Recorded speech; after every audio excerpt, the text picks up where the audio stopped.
माननीय उच्च न्यायालयाच्या निर्देशानुसार आज गुरुवार दिनांक 12 डिसेंबर 2024 पासून श्री साईबाबा समाधी मंदिरात फूल हार प्रसाद सुरू झालेत। आज माजी खासदार डॉक्टर सुजय विखे पाटील यांनी श्री साईबाबांच्या समाधीचे दर्शन घेऊन हार फुले अर्पण केली आहेत। यावेळी श्री साईबाबा संस्थानचे प्रभारी मुख्य कार्यकारी अधिकारी बाळासाहेब कोळेकर, उपमुख्य कार्यकारी अधिकारी संदीप कुमार भोसले, प्रशासकीय अधिकारी प्रज्ञा महांडुळे, मंदिर विभाग प्रमुख विष्णू थोरात आदी उपस्थित होते। न्यायालयाच्या निर्देशानुसार अनेक वर्षाची प्रतीक्षा आणि संघर्ष जो या राहता तालुका आणि शिक्षण मतदारसंघाच्या शेतकऱ्यांना फुलांसाठी करावा लागला आणि संपूर्ण देशाच्या साई भक्तांच्या मनामध्ये असलेली आस्था की समाधीपर्यंत फुलं गेले पाहिजेत। अनेक वर्ष कोर्टामध्ये हा विषय प्रलंबित राहिला आणि माननीय उच्च न्यायालयाच्या निर्देशानुसार जवळपास संस्थांनी सगळ्या 3 सदस्यीय कमिटीने त्याची विल्हेवाट लावण्याची प्रक्रियेपासून तर बाकीच्या माननीय उच्च न्यायालयाच्या दिलेल्या निर्देशानुसार मीटिंगमध्ये ठराव मंजूर केला आणि आजचा दिवस हा गुरुवार असल्या कारणाने आणि अनेक गोष्टी जुळून आल्या 12-12-24 तर असा एक दिवस आज आपोआपच घडला आणि मला आनंद होतो की साई भक्तांच्या मनामध्ये असलेली श्रद्धा आणि त्यांच्याच प्रार्थनेने हे फुलं परत एकदा समाधीवर चालू झाले आणि जो सर्वसामान्य शेतकरी आहे, फुलं उत्पादक शेतकरी जो या पूर्णपणे त्याचा प्रपंच या फुलांवर अवलंबून होता, आज त्यांच्यासाठी एक समाधानकारक दिवस राहील आणि बाबांच्या आशीर्वादाने हे फुलं कायम असेच चालू राहावेत एवढीच मी बाबांची प्रार्थना करतो। इथे संस्थांची कर्मचाऱ्यांची सोसायटी आहे, त्याच्या माध्यमातून या फुलांची आणि हारांची विक्री व्हावी असं निर्देश माननीय उच्च न्यायालयाने जे की कलेक्टरची कमिटी स्थापन झाली होती 2 वर्षापूर्वी, माननीय भोसले साहेब तेव्हा कलेक्टर होते नगर जिल्ह्यातले, त्यांनी एक कमिटीमध्ये हा निष्कर्ष काढला होता आणि आज जे कर्मचाऱ्यांची सोसायटी आहे त्यांनी स्टॉल प्रत्येक ठिकाणी लावले आणि ते विक्री करणार आहेत, अल्पदरात करणार आहेत। भक्तांची लूट होता कामा नये ही देखील काळजी आपल्याला घ्यायची।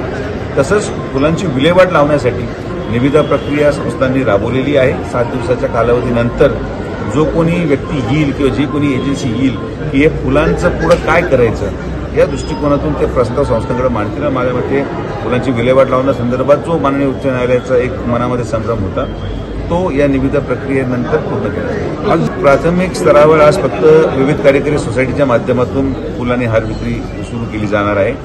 जसं जसं हे सगळं एक रुटीन बसेल तसं तसं इतर दुकानदाराला नगरपंचायतीच्या माध्यमातून देखील दरपत्रक लावणं बंधनकारक केलं जाईल आणि शेतकऱ्यांचं नुकसान होता कामा नये, सगळ्यांना रोजगार मिळावा आणि साई भक्तांची लूट पण होऊ नये ही शिर्डी ग्रामस्थांची भावना आहे। त्या भावनेचा आदर करत आपल्याला हे सगळं पुढे घेऊन जायचं आहे। मतदारसंघामध्ये जे काम आपल्याला करण्याची संधी मिळाली, 8व्यांदा साईबाबांच्या या पावनभूमीमध्ये आमच्या परिवाराला नेतृत्व करायची संधी या तालुक्याची जनतेने दिली आणि प्रत्येक मिळालेल्या संधीचा लाभ हा सर्वसामान्य जनतेला देण्याचं काम माननीय नामदार राधाकृष्ण विखे पाटील साहेबांनी केलंय।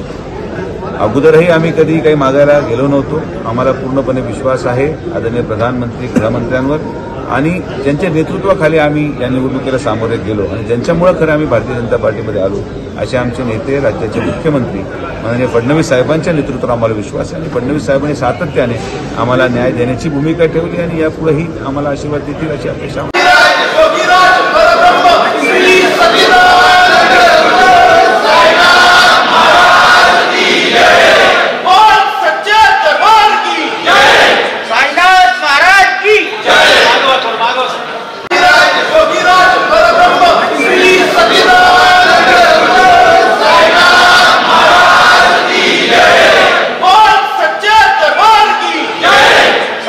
विखे पाटील आणि खासदार डॉक्टर सुजय विखे पाटील यांच्या मार्गदर्शनाखाली एअरपोर्ट रोड लगत शिर्डी हद्दीत साईच्या ग्रुपच्या माध्यमातून रामनगरीचा भव्य प्रोजेक्ट।